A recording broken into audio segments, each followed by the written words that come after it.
இந்த வீடியோவை உங்களுக்கு வழங்குவோர் மக்கள் மனதில் 4 தலைமுறைகளாக SVS. வணக்கம்.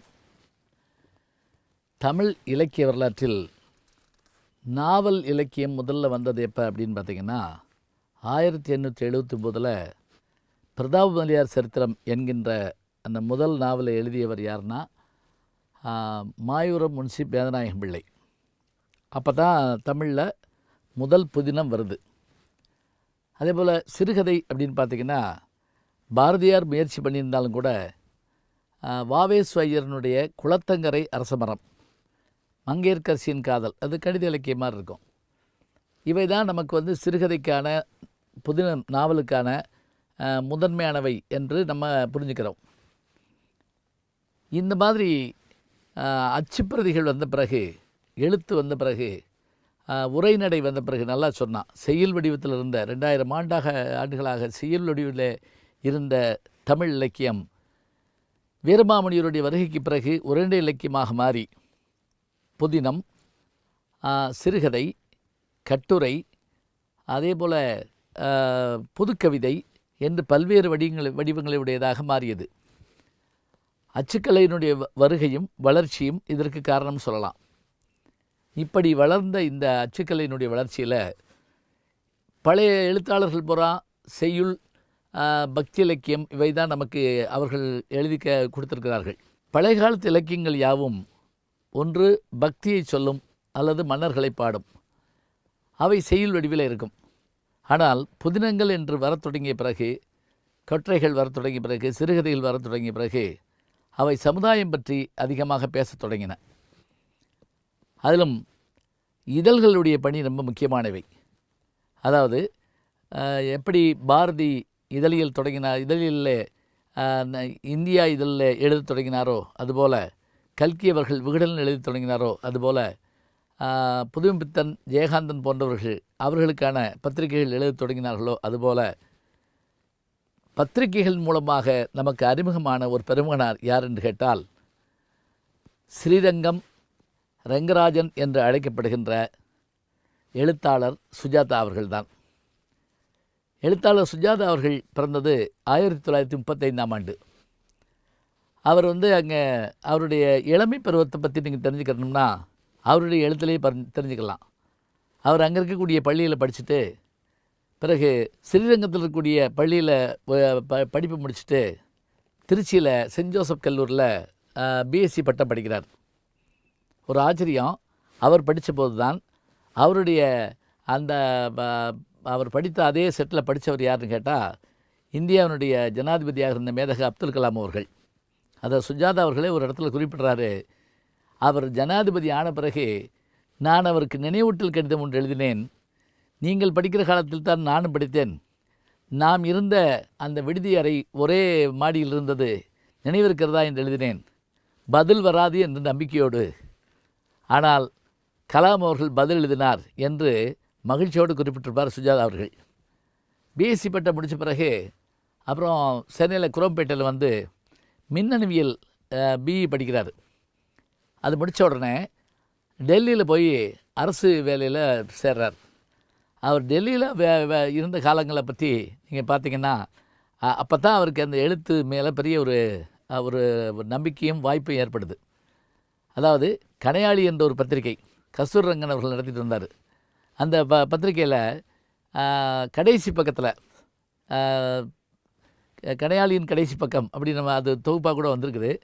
ஸ்ரீரங்கம் எஸ்ஆர் அப்படிங்கிற பேரில் அதில் அவர் எழுதிட்டு வந்திருப்பார்.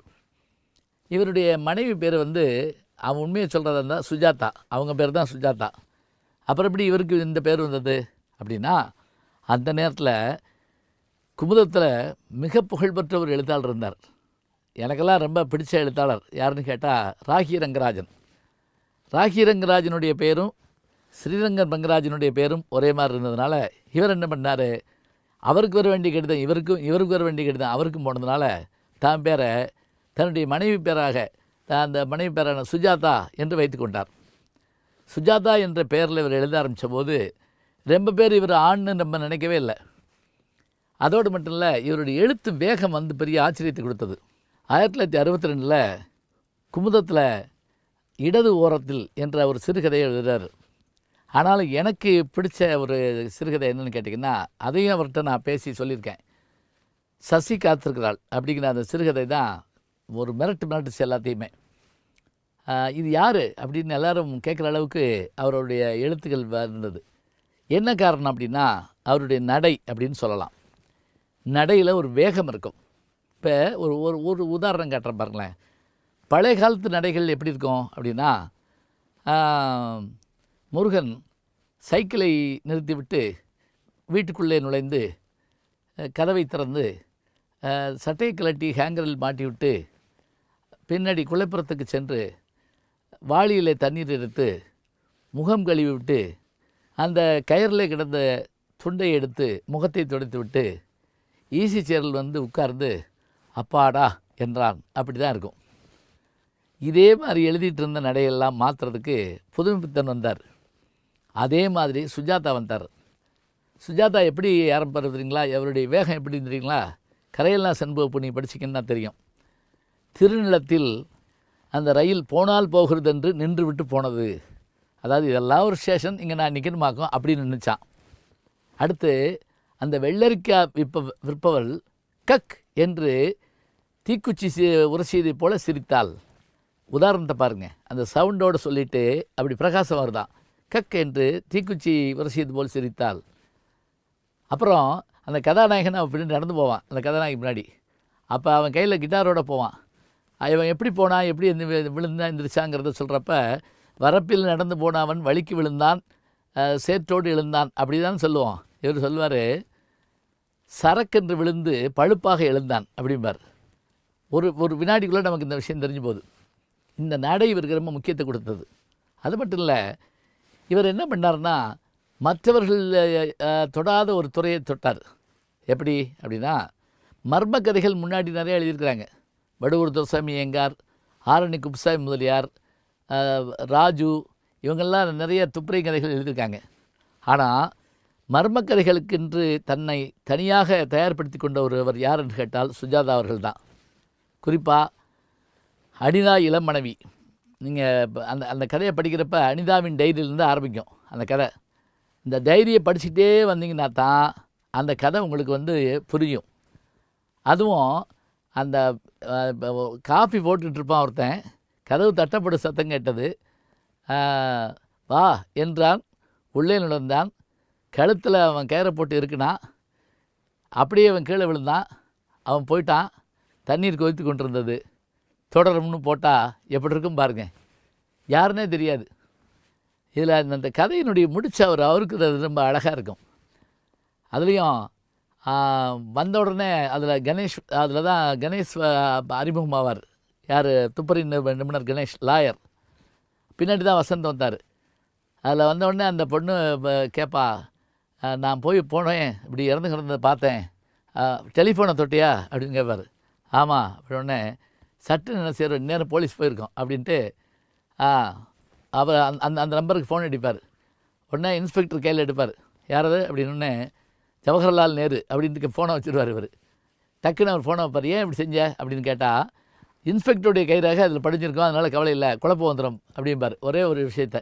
அதாவது இதெல்லாம் இன்றைக்கி சொன்னால் நமக்கு புதுசு இல்லை. அன்னைக்கு 1962 63 சொல்லணும்.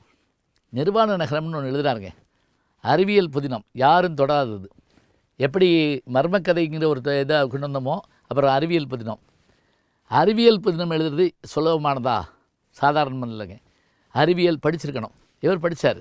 எப்படி டெல்லியில் இருந்துட்டு பிஹெச்எல்லுக்கு வந்தார். ரேடார் துறையில் சாதித்தார். ரேடாரத்தில் இருந்தபோது இவர் செஞ்ச ஒரு அற்புதமான, இவருடைய குழுவினர் செஞ்சது என்ன தெரியுங்களா? இன்றைக்கு வரைக்கும் இந்தியாவையே அப்படி மிரட்டிக்கிட்டு இருக்குங்க. புரட்டி போட்ட மாதிரி ஒரு விஷயத்தை செஞ்சு காமிச்சார். வாக்குப்பதிவு எந்திரம். இதை இவரும் இவருடைய குழுவினர் தான் உருவாக்கி காட்டுறாங்க பெல்லிருந்து. அதுலேயும் அந்த வாக்குப்பதிவு எந்திரம் முதல்ல கேரளாவில் தான் பயன்படுத்தப்பட்டது. அப்படி பயன்படுத்தப்பட்ட போது அது எப்படி நடந்தது, அது முதல் ஓட்டு போட்டப்போ என்னாச்சு, திக் திக் என்று அடித்துக்கொண்டு நாங்கள் உட்கார்ந்திருந்தோம். முதல் வாக்காளர் வந்தார், அந்த சுவிட்சை அழுத்தினார், ஒன்றும் நடக்கவில்லை, எங்கும் மௌனம், தொலைந்தோம் என்று நாங்கள் நினைத்த போது அந்த விளக்கு எரிந்தது, முதல் ஓட்டு பதிவானது. வாக்குப்பதிவு எந்திரம் இன்றைக்கி இவ்வளோ பெரிய இந்தியாவில் இத்தனை சுலபமாக தேர்தல் நடக்குதுன்னா அது காரணம் நம்முடைய எழுத்தாளர் சுஜாதா அவர்களுங்க. நல்லா பாருங்க, அவர் வந்து அடிப்படையில் அறிவியல் விஞ்ஞானி. விமானம் பற்றி பார்க்கணுமா, வானமன் வீதியிலே ஒரு நாவலை படித்து பாருங்க. துப்பாக்கின்னா என்ன, விமானம்னா என்ன, அவ்வளவையும் நமக்கு எடுத்து காட்டியிருப்பார். அதே போல் விஞ்ஞான கதைகள் சொல்கிற போது அதுக்கு 2 பேர் வச்சுருப்பார். ஆத்மா அப்படின்னு ஒரு பேரும் இன்னொரு பெண் பேரும் இருக்கும். இந்த 2 பேரை வச்சுட்டு தான் கதைகளை சொல்லுவார். எல்லா கதைகளிலும் இந்த 2 பேர் வருவாங்க. நிர்வாண நகரம் வந்த பிறகும் அதே மாதிரி அது இன்னும் சில அறிவியல் கதைகள் வந்த பிறகும் இவருக்கு பெரும் வாசகர் கூட்டம் வர ஆரம்பிச்சது. எழுத்தாளர் சாவி அவர்கள் புதிய எழுத்தாளர்கள் அறிமுகப்படுத்துறதோட அவங்களுடைய கதைகளை மக்களை வந்து படிக்க வைக்கிறதுக்கு புது புது உத்திகளை கையாள்வார். உதாரணமாக சொல்கிறதா இருந்தால், சுஜாதாவை சந்திக்க விரும்புகிறீர்களா, தாசப்பிரகாஷ் ஹோட்டலுக்கு வாருங்கள்ட்டார்.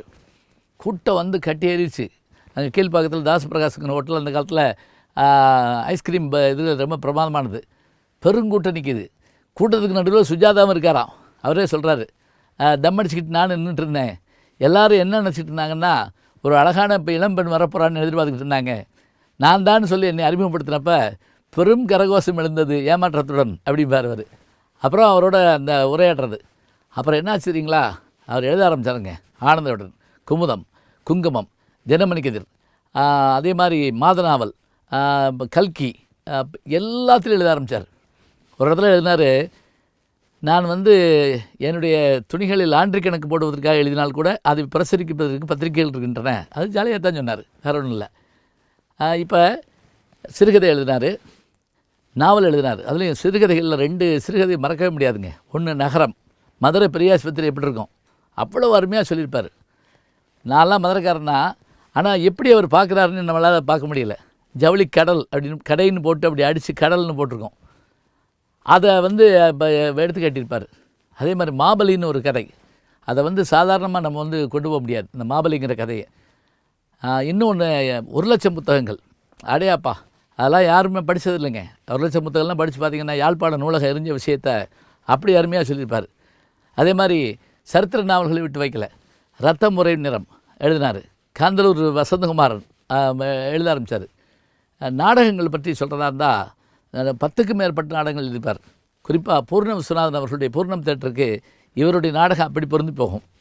நரேந்திரனின் வினோத வழக்கு, கடவுள் வந்திருந்தார், இந்த 2 நாடகத்தை நடித்தாலும் சரிங்க, படித்தாலும் சரிங்க, அப்படி நல்லாயிருக்கும். சில நாடகங்கள் நடிக்க மட்டும் முடியும், படிக்க முடியாது. சில நாடகங்கள் படிக்க மட்டும் முடியும், நடிக்க முடியாது. ஆனால் 2மாக சேர்ந்த நாடகம் சுஜாதாவுடைய நாடகங்கள் தான். பாரதியார் வீடு, வாசல், ஊஞ்சல், நிறைய எழுத ஆரம்பித்தார். சரி, இதுக்கு மேலே இவர் கவிதைகள் எழுதியிருக்கார். நைலால் ரதங்கள் அப்படின்னு கவிதைகள் எழுதியிருக்காரு. ஒரு சினிமாவுக்கும் பாட்டு எழுதினாருங்க. எல் வைத்தியநாதனுடைய இசையில் வந்துச்சு. வேண்டும் வேண்டும் சம்சாரம் அப்படின்னு ஒரு பாட்டு கூட எழுதியிருப்பார். அதுக்கு மேலே சொல்கிறதா இருந்தால், திரையுலகில் இவருடைய கதைகள்லாம் படமாக்கப்பட்டன. அதில் ரோஜா படம், அதே போல் சங்கர் மணிரத்னத்தோடு சேர்ந்து பல படங்கள் இவர் பண்ணியிருக்காரு. சங்கருடைய படங்கள், இந்தியன் 2 இனிமேல் வரப்போகுது, இந்தியன் பண்ணார். அதே மாதிரி எந்திரன், ஆனந்தவுடன் எழுதிட்டு வந்த ஜினோங்கிற கதை, மீண்டும் ஜினோ எழுத ஆரம்பித்தார். பிரிவும் சந்திப்போம்னு ஒரு நாவல் எழுதினார். அதில் ஒரு பகுதி முடித்த பிறகு 2வது பகுதி எழுதுறதுக்காக ஆனந்தவுடன் ஆசிரியர் அவர் அமெரிக்காவுக்கு அனுப்பினார். அது 2ஆம் பகுதி முழுவதும் அமெரிக்காவில் எழுதப்பட்டது. அது மதுமிதா அப்படிங்கிற கேரக்டர்.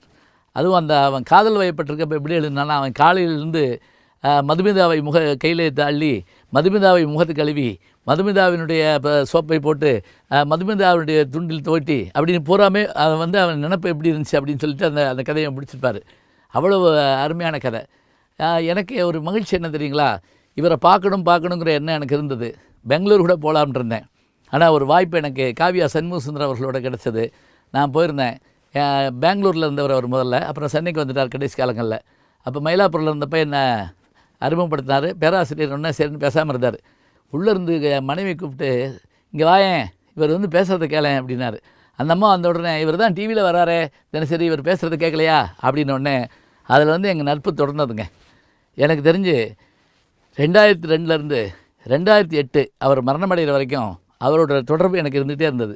அவரை சந்திக்க போகிறப்பெல்லாம் நான் வந்து 1 மணி நேரம் 2 மணி நேரம் பேசிகிட்டு இருப்பேன். அவரே எழுதுவார். பேராசிரியர் மதுரையிலேருந்து கொண்டு வரக்கூடிய பழைய புத்தகங்கள் எல்லாம் எப்படி பழையவை தெரியுமா? புரட்டினால் இல்லை, அதற்றினாலே கிழிந்து போகும் அப்படின்னு எழுதுவார். அடுத்த வாரம் கற்றதும் பெற்றதில் நான் சொன்ன ஏதாவது ஒரு விஷயம் அதில் வந்திருக்குங்க. ஒரு சின்ன ஜோக் சொன்னேன்.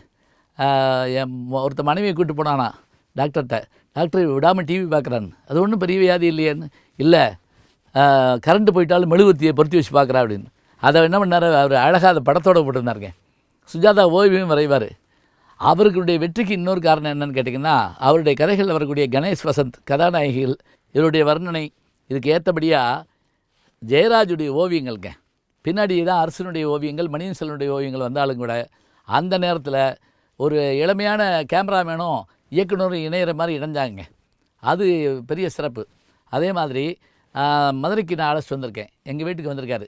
நாங்களாம் அழகர்கோவில் போயிருந்தோம். அழகர்கோவில் போய் அங்கே எல்லாத்தையும் சுற்றி பார்த்துட்டு வந்தோம். அவருடைய புத்தக வெளியீட்டுக்கு நான் போய் பேசினேன். அப்போ மணிரத்னம் வந்திருந்தார், சங்கர் வந்திருந்தார், கமல் அவர்கள் வந்திருந்தாங்க. நான், கமல் அவர்கள், சுஜாதா, கிரேசி மோகன் 4 பேர் உட்காந்து பேசுகிறப்ப நீங்கள் பார்த்தீங்கன்னா உண்மையிலேயே சொர்க்கம் என்று ஒன்று தனியாக கிடையாதுங்க. இவங்களோட பேசிகிட்டு இருக்க அந்த சந்தோஷம் தாங்க இப்போன்னு சொல்கிறோம். ஒத்த சிந்தனையாளர்கள் ஒன்றாக அமர்ந்து தமக்குள் இனிமையாக பேசிக்கொள்வதை காட்டிலும் சொர்க்கம் என்று ஒன்று இருந்தால் வேண்டாம்னு நாலடியார் சொல்கிற மாதிரிங்க. இன்னொரு ஆச்சரியமான விஷயம் சொல்கிறேங்களுங்க. ஜெயா தொலைக்காட்சிக்கு லீ மெரிடியன் ஹோட்டலில் சுஜாதா அவர்களோட ஒரு கலந்துரையாடல். அது 1 மணி நேரம் வேணும்னு கேட்டாங்க. நம்ப மாட்டீங்க, 4 மணி நேரம் எனக்கு பேட்டி கொடுத்தாருங்க. பேட்டி கொடுத்தது மட்டும் இல்லை, நான் நடுவில் சொல்லக்கூடிய கவிகளை கேட்டுட்டு இது பேட்டியே கிடையாது, இது நம்ம 2 உரையாடினது அப்படின்ட்டார். அவ்வளோ நம்பிக்கை அவருக்கு. என்ன காரணம்னு கேட்டால் அவ்வளோ சந்தோஷப்படுவாருங்க. எதை சொன்னாலும் சரி, ஒரு பாட்டு எதாவது சொல்லுங்களேன் அப்படின்னா, இப்போ நான் போயிட்டாலும் அவங்கள தாங்க நினச்சிக்கிட்டு இருப்பேன். அது எப்படி தெரியுமா, வேதநாயகம் பிள்ளை நம்முடைய திருவாவூர் ஆதீனத்துக்கு அந்த பாட்டு மாதிரி அப்படின்னு. எங்கே அந்த பாட்டு சொல்லுங்கள். சூர் வந்து வணங்கு சுப்பிரமணிய தேவை, நேரு வந்து நின்னைக்காண்டு நேற்றாத்திரியை மீண்டேன், ஊர் வந்து சேர்ந்தேன், என்னன் உள வந்து சேரக்கானோம், 6 வந்து சொல்லி இங்கேன் அதனை இங்கே அனுப்புவாயே. அப்படியே கைதட்டிட்டாருங்க.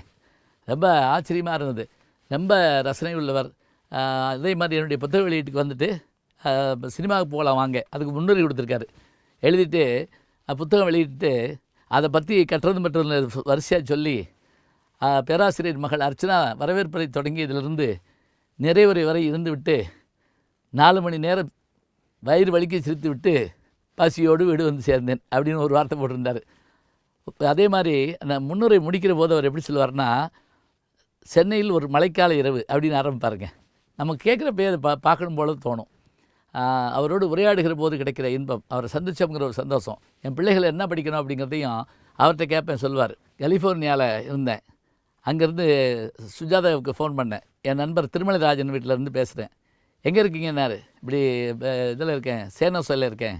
அப்படியா, ஆமாம் அதான் சிலிக்கான் வேலி, நான் வந்திருக்கிறேனே அப்படின்னு சொன்னார். சொல்லிவிட்டு என்ன தலைப்பில் பேச போகிறீங்க அப்படின்னாரு. சிக்குமுக்கு கல்லும் சிலிக்கான் சில்லும் அப்படின்னேன். உடனே என்ன சிரிப்பு சிரிச்சாருங்கிறீங்க. ரொம்ப ஆச்சரியமான ஒன்றுங்க. அவருடைய அந்த அவர் உடல்நலம் இல்லாத போது அவரை சென்று நான் பார்த்தேன். நண்பர் கமல் அவர்கள் என்கிட்ட கேட்டார், நீங்கள் கமல் இவரை பார்த்தீங்களா, சாரை பார்த்தீங்களா, சுஜாதாவை பார்த்தீங்களான்னு கேட்டார். அவருடைய விக்ரம் படம் வந்து கமலுக்கு அவர் தான் எழுதி கொடுத்தாரு. இன்னும் கூட பாரதி ராஜாவுடைய நாடோடி தென்றல் படம் கூட இவருடைய கதை தான். அது நிறைய படங்களை பற்றி சொல்லலாம். பார்த்தீங்களான்னு கேட்டார். பார்த்தனே போன வாரம், இன்றைக்கி பார்த்துட்டு வாங்க அப்படின்னாரு. நான் வேகமாக அப்போலோவுக்கு ஓடினேங்க. அப்போ மேலே அவர் அந்த அறையில் இருந்தார். கீழே இருந்த அவங்க அம்மா மேடம் வந்து இப்படி கையை காமிச்சாங்க. நான் போனேன். நண்பர் தேசிகன் இப்போ பெங்களூர் இருக்கார், இடையில் கூட பேசினேன். அவர் தான் உட்கார்ந்துருந்தார். அந்த ஸ்லோகங்கள் சொல்லிட்டு இருந்தார். சுஜாதா படுத்திருக்கிறத பார்த்தேன். எப்பவும் போன உடனே அந்த மெல்லிய புன்னகையும் சிரிப்புமாக இருந்த அவருடைய அந்த உருவம் இப்படி படுத்திருந்ததை பார்த்தேன். காலை தொட்டு கும்பிட்டேன். பாண்டியன் எக்ஸ்பிரஸ்க்கு வந்துட்டேன். இரவு 9:30 கமல் அவர்களுடைய ஃபோன் வந்தது. சுஜாதா மறைஞ்சிட்டார் அப்படின்னு சொன்னார்ல. உண்மையிலேயே அன்றைக்கு இரவு முழுக்க என் பயணம் எப்படி இருந்தது என்றால், அவரோடு சேர்ந்து பயணப்பட்டது போலவே இருந்ததுங்க. அவர் கதைகளை படித்தது, அவரை சந்தித்தது, அவரோடு உரையாடியது, அவரோடு உணவருந்தியது, அவரோடு மேடைகளில் அமர்ந்திருந்தது, இத்தனையும் எனக்குள் வந்து போனது. இந்த தலைமுறை மட்டுமில்லை. இன்றைக்கி நான் அவருடைய சில கதைகளை எடுத்து படிக்கிறேன், கொலையுதிர் காலத்தை எடுத்து படிக்கிறேன். உண்மையாக இன்றைக்கி இருக்கக்கூடிய எல்லா செய்தியும் 30 ஆண்டுகளுக்கு பிறகு என்ன வருமோ அதை பூரா அவர் எழுதி வச்சுருக்காருங்க. அத்தனை விஞ்ஞானத்தை அவர் சொல்லியிருக்கார். எழுத்தாளர் சுஜாதாவினுடைய எழுத்து இந்த தலைமுறைக்கு மட்டுமில்லை, நிச்சயமாக அடுத்த தலைமுறைக்கும் பயன்படும். எழுத்திலே வேகமும், எழுத்திலே புதுமையும், எழுத்திலே ஒரு துள்ளலும் வேண்டுமென்றால் சுஜாதாவினுடைய நாவலை படித்து பாருங்கள். சுஜாதா மறக்க முடியாத மாமனிதர்.